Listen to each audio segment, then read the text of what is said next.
So are you about to take your first reformer Pilates class and you are so excited, but you're a little bit nervous, you're a little bit anxious, you're a little bit scared, like what am I even getting myself into? Well, congratulations, you're gonna love it. I'm so excited for you.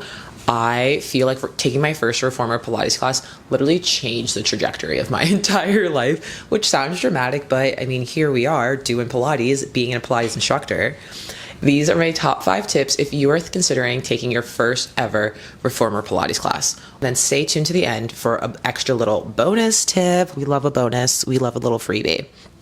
All right, got my notes. Step 1, and this sounds so silly, and I'm sorry that I even have to say it, but 1, be on time.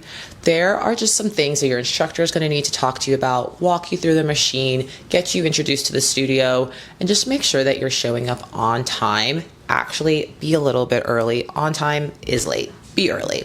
If your class starts at 11, maybe show up at like 10:50, 10:52 to give yourself enough time to really get situated and pick out your reformer and just like get a walkthrough.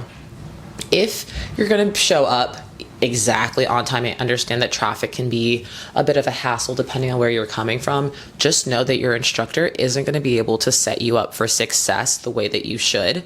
You also want to know about any injuries you have, any like lingering things, if you tweaked your neck or tweaked your back recently. Like this is all information that your instructor needs to get from you and everybody else taking the class in order to make sure that everybody has the best reformer experience possible. My second tip for your first reformer Pilates class: don't wear clothing that's super loose. You don't need to be like decked out in skin tight leggings or have the entire latest aloe fit, but you do need to wear something that's pretty form fitting. Your instructor needs to be able to see your body in order to be able to give you corrections. If you're wearing pretty loose, flowy, let's say like yoga pants or something like that, they're not going to be able to see the position of your knee or ankle or these tiny little minute details that will really change the way you feel in your practice. Also, if you're wearing clothing that's super loose, there's a chance that it could get like stuck in the springs. It'll get in the way when you're doing straps or pulleys or anything like that. And just to make you more comfortable and for a little bit of safety,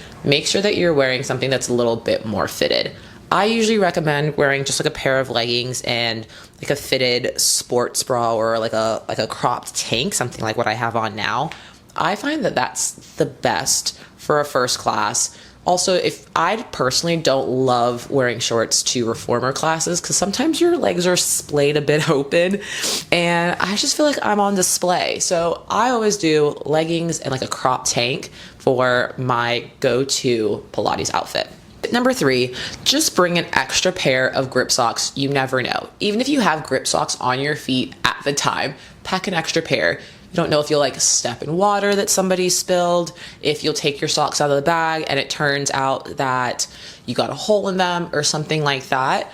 Not every studio requires grip socks. I know my studio is actually really, really friendly to just being barefoot. You just feel the equipment a bit more. If you're confused about whether or not they require grip socks, I think it's nice to just have an extra pair.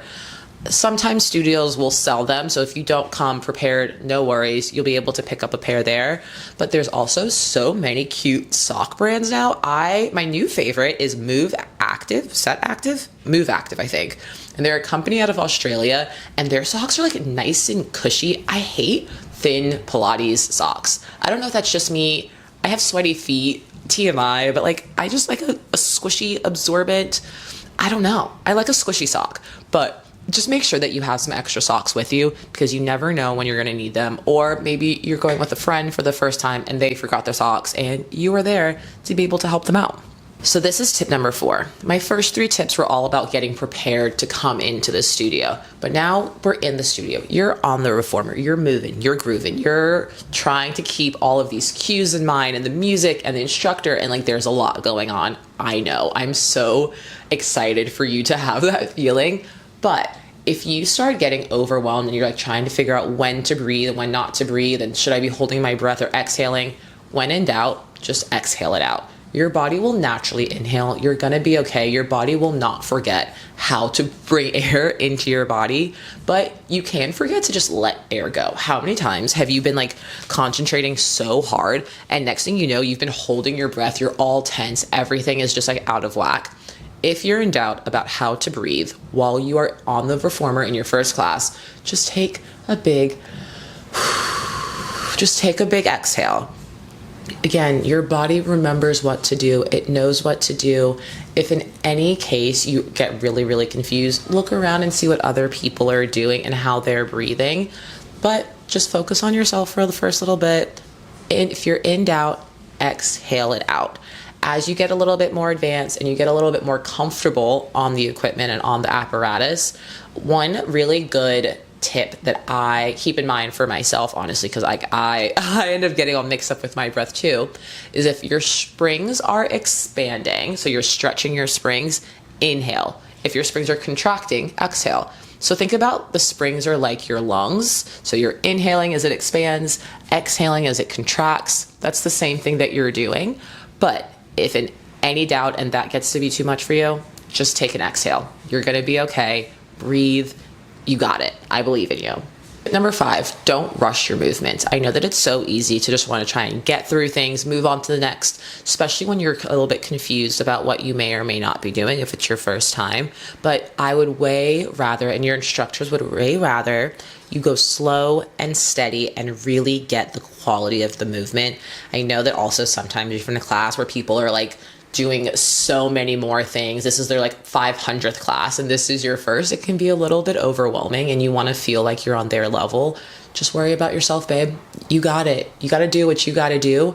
And right now, the most important thing to do is just to move really slowly and with intentions. Don't be ashamed, upset, whatever. If your one move takes you 5 times as long as somebody else, we are really going for quality and not quantity when it comes to Pilates. We would take every single opportunity that you have to have the most efficient, effective movement for you and your body. Sometimes you're gonna have to scale things back, whether it's just putting on different springs, using a prop, whatever, but like your movement is your movement and that is okay. Don't get too in your head about trying to compare yourself to what somebody else is doing because this isn't about their workout, this is about your workout and you got it. Just move slowly and with intention. I'd way rather, and honestly most instructors, if they're doing a good job, would way rather you move slowly and with intention than fast just to get through it. We don't want you to get hurt and you don't want you to get hurt. So just really don't be afraid to dial it back.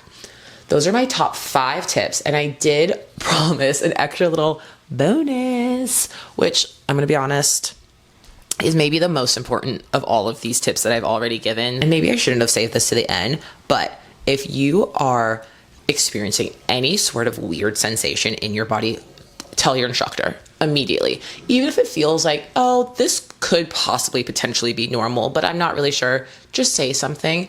Maybe it hurts or like twinges or whatever on your right side, and that's actually a sign that you should be using a different muscle entirely.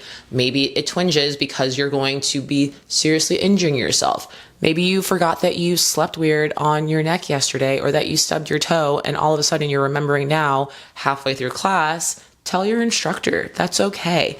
Your instructor would way rather you be safe and like the entire class be safe than you power through some move that you saw on TikTok or Instagram, because that's not going to help you. That's not going to help them.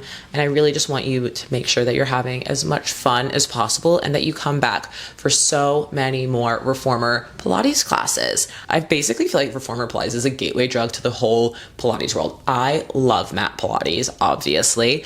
I think that it's really great to just like sit with yourself on the mat. You can do it anywhere, anytime. Like you don't need a lot of space. Like the amount of equipment involved with reformer Pilates is obviously pretty big, pretty bulky, pretty expensive, but it's just such a cool, different world. And I can't wait for you to experience it. If I could give you one last tip, it would be have fun. You got this. Don't be nervous. Don't be scared. You're going to have a great time. And I can't wait to hear all about it. See you guys next time on the mat. Bye.